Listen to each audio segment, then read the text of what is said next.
Nature's wealth, good for your health. This is the Raw Life Health Show.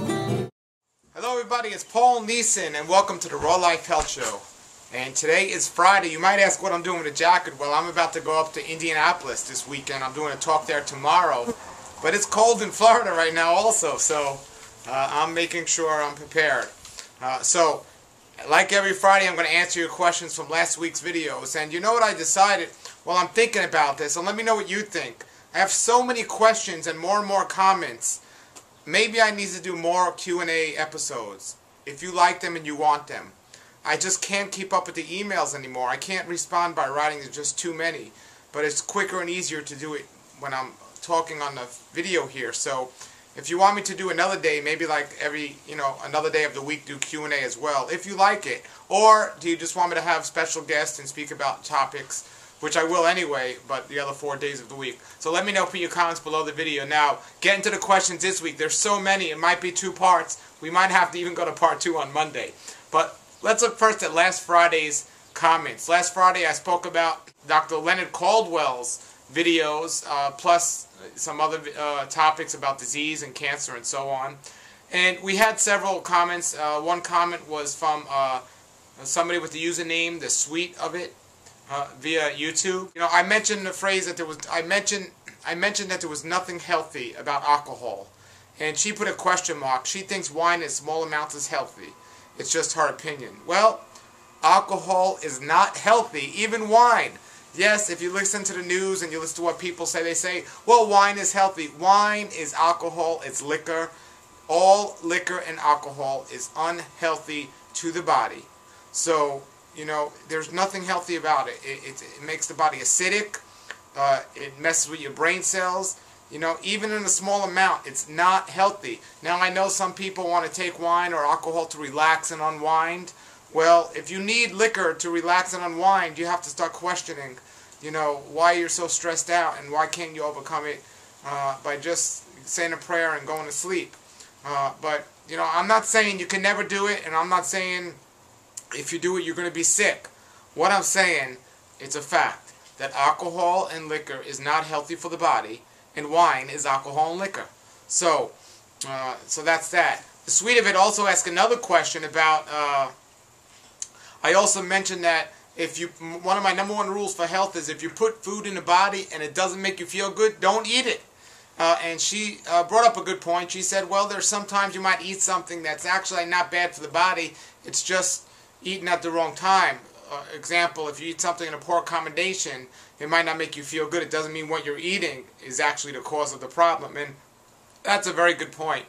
And it's what I usually say when I have more time to say it other than a quick YouTube video. But when I say if something you put in your body doesn't make you feel good, don't eat it, I mean like if you go and eat something and it doesn't make you feel good, something's wrong with that. However, if you're eating something that's in a miscombination, or if you're eating something and you already feel sick and it makes you feel worse, on a different day, at a different time, you want to try that food again. Perhaps try that food 2 or 3 times under different circumstances and see if every time, under every circumstance, it makes you feel sick.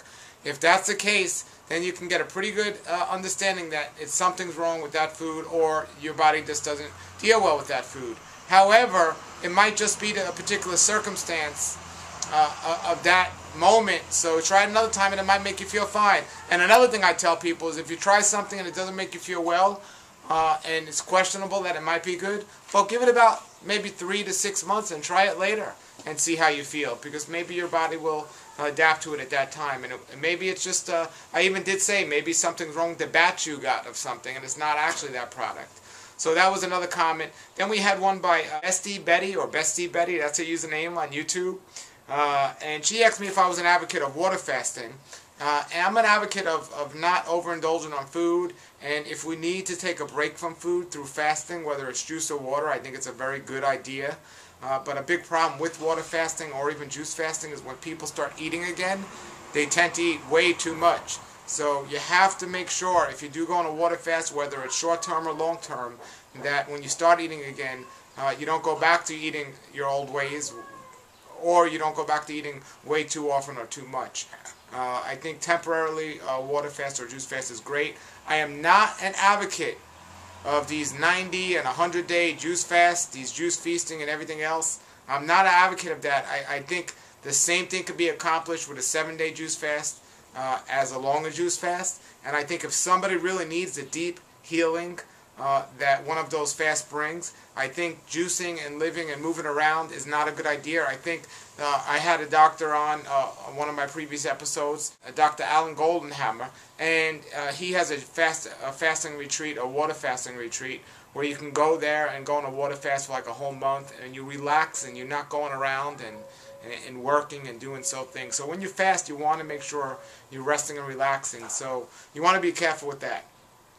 Now getting to this week's video. On Monday I had Celine Bernstein. She's an author from South Africa. Celine has been eating a raw food diet for over 30 years. She's in South Africa and she's an author of a great book called Health Seekers. And wouldn't you know it, I live in the most quiet neighborhood here in South Florida, and when I decide to do my video, my neighbor decides to come on outside and start drilling. So I hope this isn't going to mess up the sound too much, but I'm going to keep going for it. So Celine, I'll just talk a little louder. I have no problem doing that. First comment comes via my website, paulneeson.com, under the Raw Life Health Show from Marie. And Marie says that she's really curious to know the different roads that Celine has taken over the years and what she has tried and what she's doing now or what she's not doing now. Well, she's pretty much, she said it all in the video, she's eating a raw food diet right now, mostly, not 100%, but very close to it. But the major thing that's changed for over the years is, like me, she understands that the food has been depleted today because of the soil's depleted, so it doesn't have all the nutrients we need. And like myself, she has seen a lot of raw food vegans run into an issue because they just do not get the full amount of nutrients that their body needs from a strict raw vegan diet long term. So she has added supplements to her program, and she recommends people do that. I'm going to do another lecture next week or the week after about supplements, but that's what Celine has added. As for what she's not doing anymore, she pretty much still eats just a raw food diet, raw, ripe, fresh, organic fruits, vegetables, nuts, and seeds. What I recommend, if you're really interested, you can go to our website, look at last week's video, it's under there, and the name of her book is Health Seekers. So check out a video and you can contact her directly and find out more information from her. Now, Celine spoke about the adrenal glands and working too late at night and the issue that this creates. And my friend Enrique writes via the Paul Neeson Raw Life Health Show site, his comment was that he loves what she said about the adrenal glands and the cortisol levels. And Enrique knows, because he's been a raw foodist for many, many years, that so many raw foodists out there are neglecting getting their blood tested. And they're at putting themselves in a real danger zone, because what usually happens is later on, when somebody's been doing a raw diet for a very long time, they end up with some kind of adrenal fatigue, or adrenal exhaustion, or some other problem directly related to the hormones. You know, it's not just food alone, it's also working late at night.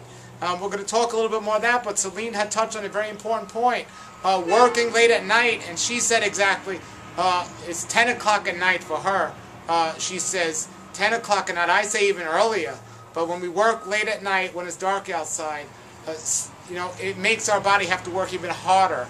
And it just burns us out, or burns both ends of the candle, so to say, at the same time, and it creates even more of an issue. So the next one was from Zyda Prime. Okay, now I have the guy drilling and the garbage truck. So somebody doesn't want me to get this message out, but I'm going to get this message out. Okay. I got my unhealthy eating neighbor and unhealthy eating garbage man is trying to stop me from talking about health in this video, but it's not going to happen. We should actually take the camera and go interview them. I'm going to go interview my neighbor and say, why are you drilling when I'm trying to talk, and what are you eating for breakfast? And I'm going to go to the garbage man and ask him. Well, I'm not going to ask him anyway, I don't really know him, but so moving along here. On Monday, I told you this was going to be longer than 10 minutes, so we're going to have to do a part 2 on Monday, maybe even part 3 on Tuesday. We didn't get a chance to get through all of them this week, so Monday we'll have part 2, and we'll get through the rest on Monday, and hopefully the neighbor without the drill won't be there. But Monday we'll get to part 2 of the question and answer series. Until then, have a great weekend, everyone. If you're in Indiana, come on and see me. I'll be there tomorrow night. Have a great day and a great raw life. Nature's wealth, good for your health.